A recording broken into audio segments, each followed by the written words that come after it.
nico cyatumye dusubira inyuma mu iterambere, kuko mu Burundi bamaze kuzana uburyarya hakaba abankunzi n'abanyagupfa, kandi ugasanga abo banyagupfa nibo benshi. Rwagasore yarabisiguye, murumva yuko batasubiye gusenya.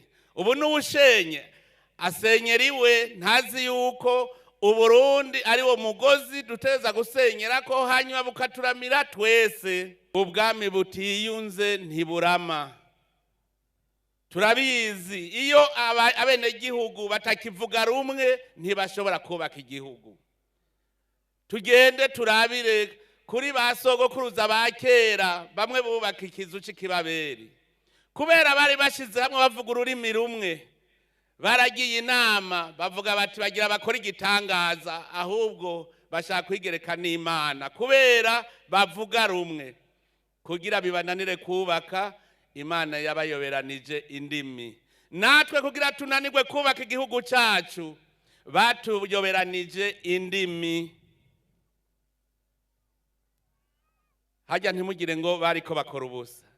None iyo mubabo usanze igihugu gifise umwami, kikagira abatware, kikagira ingabo, ico gihugu we wumva ugitwara utabanje kubacamwe ibice abo bantu.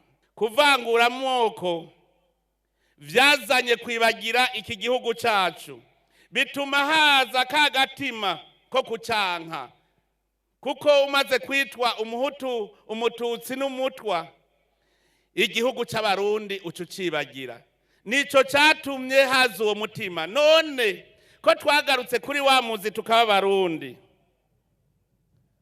ndabasavye ubu rero dutangure kubaka iki gihugu cacu, kuko ndacabona Abarundi bakibona Uburundi nk'igihugu kitagira bene co, baciyumvira ko ari igihugu c'abahutu n'abatutsi n'abatwa.